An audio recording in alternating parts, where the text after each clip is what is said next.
This happened last summer and I still get chills thinking about it. Me and 3 of my buddies, Mark, Dave, and Chris, planned a camping trip to Hemlock Creek. It's a spot about a 4-hour drive from our city, known for its dense woods and a supposedly pristine lake. We're all experienced campers, so we weren't worried about roughing it. We packed our gear, loaded up Mark's Jeep, and set off, excited for a weekend of fishing, hiking, and beers around the campfire. We arrived late Friday afternoon, the sun already starting to dip behind the tall pines. The campsite was more secluded than we expected, which was initially a plus.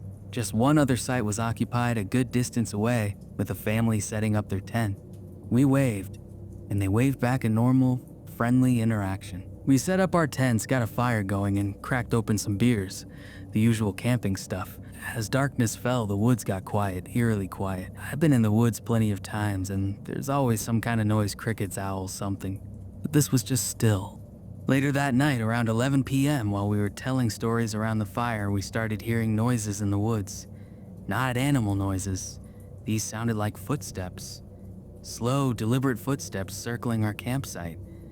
We tried to brush it off, saying it was probably just a deer or a raccoon, but the footsteps were too heavy, too rhythmic. Mark grabbed his flashlight and swept it around the perimeter of the campsite, but we saw nothing. The footsteps stopped whenever the light landed in a particular area, then started up again as soon as it moved away. We were all on edge. Dave, ever the brave one, grabbed a thick branch from the wood pile and shouted, "Hey, we know you're out there, show yourself." Silence. Then a twig snapped close by and we all jumped.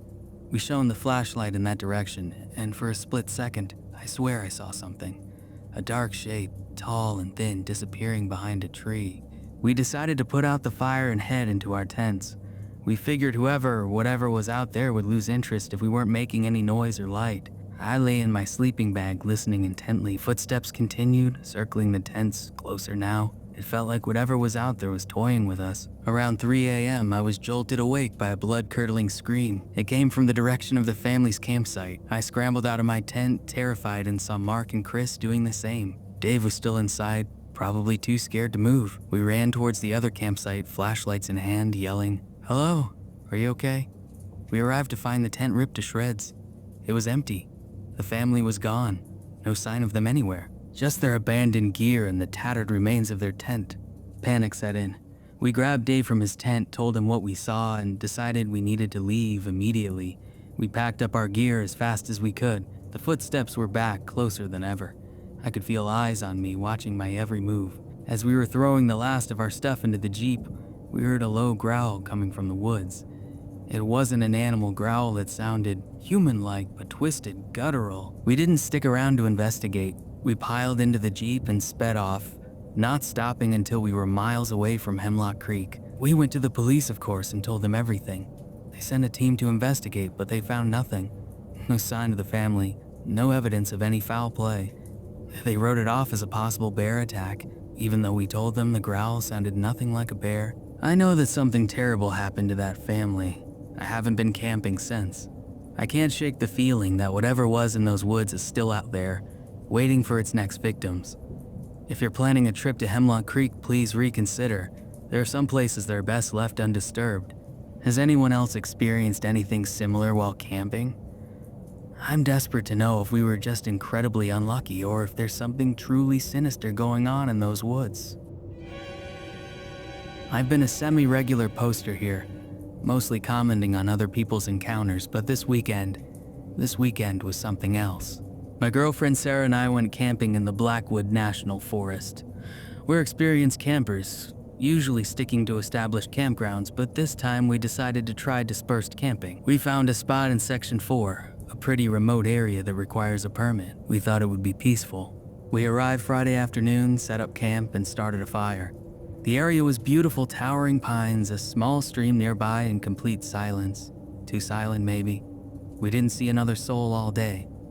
As dusk settled in, we started to hear deer. Normal deer noises, rustling in the underbrush, the occasional snort. But then things got weird. One deer in particular started acting strangely. It wasn't afraid of us. Usually deer bolts at the first sign of humans, but this one just stood at the edge of our campsite, staring. It was a young buck, maybe a 2-pointer with a matted coat and naturally large dark eyes. At first we just ignored it. We figured it was curious or maybe used to being fed by humans, which I know is bad practice, but it wouldn't leave. It just stood there motionless, its eyes fixed on us. Sarah started to get unnerved. "It's creepy," she said. "It's like it's watching us." I tried to reassure her. "It's just a deer, babe. It'll get bored and wander off." But it didn't. It stayed there all night, even after we went into our tent. We could hear it moving around outside, its hooves clicking on the rocks. It was always just outside the tent, circling us. I tried shining my flashlight at it through the tent fabric, hoping to scare it away, but it didn't flinch. It just stood there, its silhouette clearly visible against the thin nylon. We barely slept that night. Every rustle, every snap of a twig made us jump. We were both on edge, convinced that something was wrong. The next morning, the deer was still there, standing in the same spot, staring. It hadn't moved an inch. We decided to pack up camp and move to a different location. As we were taking down the tent, the deer started to approach us. Slowly, deliberately, it walked into our campsite. It stopped about 10 feet away from us and just stood there, its head cocked to one side, its dark eyes boring into us. It was silent, unnervingly silent. Then, it did something that made my blood run cold. It opened its mouth, not to graze, not to bleat. It opened its mouth, and a guttural, raspy sound came out. It sounded like someone trying to speak but failing miserably. Like a human voice trapped inside an animal's throat. Sarah screamed and grabbed my arm. I froze, paralyzed with fear. The deer continued to make that horrible sound, its eyes never leaving ours. I finally snapped out of it and grabbed a large stick. I yelled at the deer, waving the stick, trying to scare it away. Finally, it backed off. Slowly, it turned and walked into the woods, never breaking eye contact with us until it disappeared into the trees. We didn't waste any time. We threw our gear into the car and sped out of Section 4. We didn't stop until we reached the ranger station. We told the rangers what happened, but they just shrugged it off. They said deer can act strangely sometimes, especially during mating season. They suggested it might have been sick or injured. But I know what I heard, and I know what I saw. That wasn't a normal deer. Something was wrong with it. Something deeply, profoundly wrong. We're never going back to Section 4, and I'm seriously reconsidering dispersed camping altogether. My girlfriend Emily and I have been avid campers for years. We love exploring new trails and finding secluded spots. This time, we decided to venture into the Redwood National Forest, specifically an area known locally as Old Man Hemlock's Grove. We found it on an old, unofficial hiking map. The map warned to keep a safe distance and never camp in that sector, and we found out why. The area had a certain mystique to it, towering ancient trees, a thick undergrowth, and an undeniable sense of wrongness. The air felt heavy and the silence was oppressive. But we were intrigued. I'd even heard whispers about it from some locals in the nearby town, whispers about curses, strange disappearances, and a lingering darkness. Naturally, I dismissed it as folklore. The urban legend goes something like this. Back in the late 1800s, a reclusive old man named Silas Hemlock lived in the grove. He was a skilled woodworker and herbalist, but also a deeply troubled and bitter man. He was deeply connected to nature and the woods. He grew enraged when a logging company started felling trees nearby. He supposedly made a deal with something dark to protect the grove, cursing the land and anyone who dared to desecrate it. People claimed he practiced dark rituals and performed sacrifices within the woods, giving it the energy to be a cursed zone. According to the legend, anyone who camps in the grove is doomed to experience unspeakable horrors or simply vanish without a trace. We found a relatively flat area near a gurgling creek and set up our tent. The sun began to set, casting long, eerie shadows through the trees. I started a fire and we cooked dinner, trying to ignore the creeping unease that was settling over us. As darkness fell, the woods became alive with sounds. Not the usual sounds of crickets and owls. These were whispers. Faint, indistinct voices carried on the wind, swirling around our campsite. At first we thought it was just the wind rustling through the leaves, but the whispers were too clear, too deliberate. "Did you hear that?" Emily asked, her voice barely above a whisper. "Hear what?" "The wind," I replied, trying to sound nonchalant. "No," she said, voices, whispering. I listened more closely and I heard it too. A chorus of hushed voices, murmuring in a language I couldn't understand.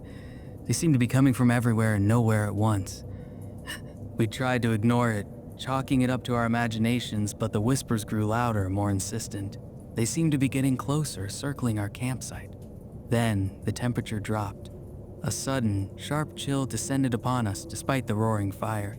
We both shivered, pulling our jackets tighter around us. Suddenly, the fire began to act strangely. The flames flickered and danced, turning an unnatural shade of green. The wood popped and crackled violently, throwing sparks into the air. I threw some more wood on the fire, hoping to calm it down, but it only intensified. The flames grew higher and hotter, casting grotesque shadows on the surrounding trees. We were both starting to get seriously freaked out. I told Emily we should just get some sleep, hoping things would be better in the morning. We extinguished the fire and crawled into our tent, zipping it up tight. The whispers followed us into the tent. They were louder now, more distinct. I could almost make out individual words, but they were distorted and incomprehensible. Then we heard footsteps outside the tent. Slow, heavy footsteps circling us. It sounded like someone was walking on dead leaves, their every step deliberate and menacing. I grabbed my flashlight and shone it towards the tent walls, but I saw nothing. The footsteps continued, circling us, growing closer with each pass. Suddenly, the tent shook violently. Something large and heavy slammed against the side of the tent, knocking us both to the ground. Emily screamed, and I scrambled to my feet, grabbing my knife.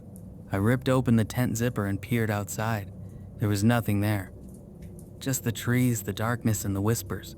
We were both terrified. We knew we couldn't stay there any longer. We needed to leave now. We packed up our gear as quickly as we could. The footsteps continued to circle us, growing closer with each passing moment. As we were throwing the last of our stuff into our backpacks, we saw something moving in the trees. A dark figure, tall and gaunt, standing motionless in the shadows. It was too far away to make out any details, but I could feel its eyes on us, watching us, judging us. We didn't stick around to investigate. We grabbed our backpacks and ran, stumbling through the woods, desperate to escape. The whispers followed us. They grew louder and more menacing, urging us to stop, to turn back. We didn't stop running until we reached the edge of the grove. We collapsed onto the ground, gasping for breath. We never went back to Old Man Hemlock's grove. And I never will. I still have nightmares about those whispers, those footsteps, that dark figure in the trees. I can't shake the feeling that we brought something back with us, something malevolent that is still lurking in the shadows, waiting for its chance to strike. Believe the legends, folks. Some places are cursed for a reason.